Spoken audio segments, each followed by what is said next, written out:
चाहते हैं कि मोदी सरकार फौरी तौर से तीनों जो बिल आए हैं एनआरसी, डिमांड तो मैंने असद ओवैसी साहब की सुन ली, डिमांड बैरिस्टर असद ओवैसी की डिमांड मैंने सुन ली। मैं आपसे यह सवाल पूछ रहा हूं, मुसलमान अब नहीं जागे तो कब जागेंगे? मरना और जीना तो अल्लाह के हाथ में है, यह उकसाने वाला बयान है कि नहीं है?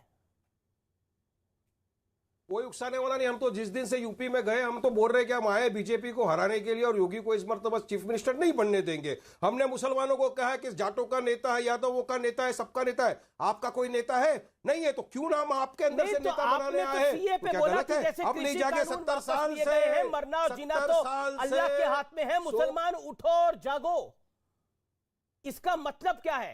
तो क्या आपका ईमान ये नहीं बोलता कि जिंदगी और मौत भगवान के हाथ में है? क्या आपको लगता है आपके हाथ में है? जिंदगी और मौत तो अल्लाह के हाथ में है, भगवान के हाथ में, ईश्वर के हाथ में। तो हम यही बोल रहे हैं ना कि 70 साल से जो नाम मैं ये बोलूं कि लोग सड़क पे उतरे, मैं ये बोलूं आपको लीडर बनने नहीं दिया, सड़कें जाम करे, शाहीन बाग बनवाए, अपना कानून वापस ले, मरना और जीना तो अल्लाह के हाथ में है। ये सामान्य बात नहीं है, ये सामान्य बात नहीं है। ये संविधान है, ये संविधान है। सुनो, ये संविधान है डॉक्टर बाबा साहेब अम्बेडकर का दिया हुआ, अल्लाह के हाथ में है। कानून सड़क पे बनाया जाए, ये संविधान सुनो तो सही जी। सुनाइए भाई, थोड़ा सा सुन लेंगे, आपके एजेंडा में कोई फर्क नहीं पड़ेगा। 10 सेकंड सुन लो, कोई फर्क नहीं पड़ता। 40 सेकंड दे रहा हूं, सब समझती है। सुनिए, संविधान ने मुझे इजाजत दिया है कि अगर मैं सरकार की नीति से, सरकार के बनाए हुए कानून से संतुष्ट नहीं हूं जो असंवैधानिक है, क्योंकि संविधान का इजाजत नहीं देता कि रिलीजन के बेसिस के ऊपर आप कानून बनाए, तो मुझे पूरा अधिकार है कि मैं पीसफुल वे में आंदोलन करूं, अपनी मांगों को मनवाऊं, जिस तरह हमारे किसान भाइयों ने मनवाया। उसी तरह हम चाहते हैं कि सीए एनआरसी का भी कानून वापस लिया जाए और अब आंदोलन करके संविधान के दायरे में कर रहे हैं। क्या गलत कर रहे हैं? चलो बताओ क्या गलत कर रहे हैं? हम वायलेंस का तो खंडन करते हैं, वायलेंस नहीं होना चाहिए, हर तरह के वायलेंस का हम सख्त से खंडन करते हैं, मगर हाँ, संविधान के दायरे में हम डेमोक्रेटिक कंट्री में रहते हैं अमीश भाई, हमको अधिकार है अपनी बात रखने का। तो जिस तरह किसानों के बिल वापस हो गए, उसी तरह सीए एनआरसी का भी कानून रिजवान अहमद ले लेना चाहिए सरकार को, वरना शाहीन बाग का आंदोलन था चालू रहेगा। ठीक है रिजवान अहमद, ये कानून के दायरे में है और ये कानून के दायरे के अंदर, आप पेशे से वकील भी हैं, ये कानून के दायरे में ही बात की गई है कि जीना और मरना तो अल्लाह के हाथ में है और कानून वापस कराने के लिए सड़क पे उतरो। अब नहीं उतरोगे तो कब उतरोगे? अब नहीं उठोगे तो कब उठोगे? अमीश भाई शुक्रिया। जय हिंद, वंदे मातरम। देखिए, दो तरह के गिद्ध होते हैं। एक होता है जो मरने के बाद जानवर को खाना शुरू करता है, एक मरने से पहले ही खाना शुरू कर देता है। तो ओवैसी इसी तरह का गिद्ध है जो अधमरे मुसलमानों के दम पर अपना पेट भर रहा है राजनीति का। पहली बात। क्यों? दूसरी बात, अभी जिसने बोला कि संविधान के दायरे में, अब उनको बोलने दीजिए रिजवान साहब। सुन लो, संविधान के दायरे में, तो इसका जवाब यह है कि सीएए का भारत के मुसलमान से कोई लेना देना ही नहीं है। 6 मुल्कों के गैर मुसलमानों से लेना देना है जिनको इस्लाम के नाम पर सताया गया है। अगर संविधान की बात करनी है तो हिंदुस्तान के मुसलमान के बारे में बात करो। बांग्लादेशी और रोहिंग्या पर भारत का संविधान लागू नहीं होता, पहली बात। तीसरी बात कि किसान आंदोलन ने जो भी विरोध किया, किसान भाइयों ने विरोध किया, वो एक कानून का विरोध किया जो कानून समाज में आ चुका था, पार्लियामेंट से पास हो चुका था, राष्ट्रपति से पास हो चुका था। अमीश भाई, ये वारिस पठान अपने आप को अधिवक्ता बोलता है, जरा इससे पूछिए कि एनआरसी कानून कहां है? क्या इसने एनआरसी कानून पढ़ा है? क्या एनआरसी कानून पार्लियामेंट से पास हो गया है? क्या राष्ट्रपति ने उस पर अपने हस्ताक्षर कर दिए हैं? जब तक कानून पार्लियामेंट से पास नहीं होगा, संवैधानिक दृष्टि से वो कानून माना नहीं जाता। तो ये कौन से एनआरसी की बात कर रहा है वापस लेने के लिए? इसीलिए मैं इन लोगों को जाहिल बोलता हूं, तो आप लोग मुझ पर नाराज होते हैं।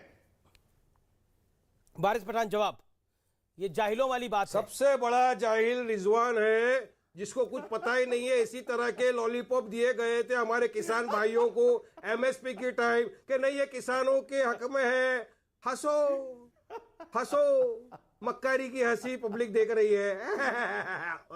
सीए की बात करो, सीए का भारत से कोई लेना देना नहीं है। सुन सीए किसान को भारत भी, के मुसलमान किसान से भाइयों को कोई भी लेना इसी देना तरह नहीं का है। जवाब दिया वारिस को भी गया सुन लीजिए। था भारतीय कि संविधान किसानों के के अधीन हित नहीं का है ये आता कृषि है। कानून, किसानों को बहुत फायदा होगा। रात दिन भाजपा के अरे प्रवक्ता, मैं भाजपा CA के की बात कर लीडर रहा हूं, और ये भाजपा वारिस। के दलाल आके यही मैं बोलते CA थे की बात कर रहा हूं, कि तो ये कृषि कानून कानून की किसानों के बात फायदे कर का रहे है। हो। कैसा वापस तुम्हारे लिया? पास मेरी बात का CA, जवाब नहीं होगा, NRCB, मुझे मालूम है। एक एक करके मेरा निवेदन मानिए, मेरा निवेदन मानिए। मैं हम्बल सबमिशन एक एक करके सब अपनी बात को रखे। रिजवान अभी वारिस बोल ले, अभी वारिस 40 सेकंड बोल ले, फिर मैं आपको 40 सेकंड मौका दूंगा, फिर मैं सुधांशु त्रिवेदी और अतिकुर रहमान के पास भी चलूंगा। ओके, पहले वारिस पठान 40 सेकंड आप बोल लें।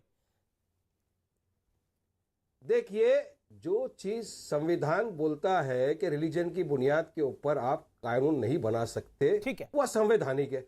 हमारी लड़ाई है कि असंवैधानिक जो कायदा कानून है एनआरसीसीए का, उसको आप वापस दे लो, जिस तरह आपने कृषि कानून को वापस दे दिया। क्या गलत बोल रहा हूं मैं? क्या गलत बोल रहा हूं? चलो बताओ। लोकसभा में पास कर दिया, राज्यसभा के अंदर पास कर दिया, ठीक है, तरीका भी गलत है। बैड लॉ है, ब्लैक लॉ है, उसको वापस देना चाहिए। रिजवान अहमद जवाब। मैं हंसूंगा, अब रिजवान अहमद जवाब।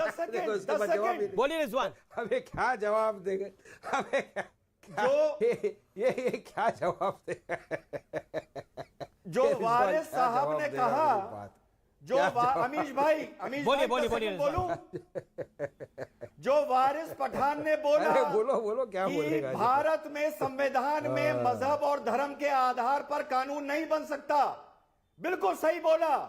तो वारिस पठान सबसे पहले उसी संविधान के चलते, उसी संविधान की कसम खाकर शरीयत से तौबा करो। फिर इस देश में शरीयत भी नहीं हो सकती, क्योंकि शरीयत मजहब पर आधारित है। शरीयत से तौबा करो, फिर आगे बोलो। मैं संविधान की बात कर रहा हूं, मैं शरीयत की बात कर रहे हैं। मैं संविधान की किताब लेके बैठा हूं, मैं कानून की बात कर रहा हूं। ये शरीयत में चले गए, ये सऊदी में चले गए, मैं इंडिया की बात कर रहा हूं। अब इनको क्या जवाब देंगे? अरे भाई, अरे अमीश भाई, मुझे मेरे सामने किसी अच्छे को लाओ, समझदार, इसको लेके आए। शरीयत से तौबा करो, क्योंकि शरीयत भी मजहब के किससे आधार क्या पर करना है। मुझे मालूम है। शरीयत से तौबा मुझे करो। तुमसे सीखना नहीं है शरीयत क्या है, कायदा कानून क्या है। मुझे शरीयत तुमसे सीखना नहीं है, कायदा क्या है, कानून क्या है, मुझे सीखना नहीं है बेटा रिजवान। दूसरे को सिखाओ बेटा, दूसरे को सिखाओ, जाओ। मैं तो संविधान लेके बैठा हूं, डॉक्टर बाबा साहेब अम्बेडकर का। आप बीजेपी के तलवे चाट लो, कुछ नहीं मिलने वाला है, कुछ भी। अरे सब कुछ नहीं। अरे तुम तौबा करोगे, तुम वारिस पठान के सामने बैठ गए, तुम्हारी खिल्ली उड़ रही है हर जगह। ट्विटर पे जरा देख ले, सब हंस रहे हैं। शरीयत से तौबा करो, फिर शरीयत से तौबा करो। बिठा देता अमीश भाई आर्टिकल 44 का अरे तुम सम्मान तौबा कर लो, यूसीसी 2 लेके रकात आओ, नफिल नमाज पढ़ो, सलातुल UCC तौबा की लेके तौबा आओ। कर लो। मैं एक मुसलमानों के खिलाफ इतना सुधांशु त्रिवेदी को लेके आता हूं। सुधांशु त्रिवेदी, के खिलाफ जहर उगलना बंद करो। लेकिन तुम नहीं करोगे, क्योंकि तुम बहरूपिये हो। मैं सुधांशु त्रिवेदी को लेके आता हूं। सुधांशु त्रिवेदी, तुम बहरूपिये हो। सुधांशु त्रिवेदी, राष्ट्रहित के अंदर कानून वापस हुए, जो बीजेपी कह रही है कि हमने राष्ट्रहित में ये कानून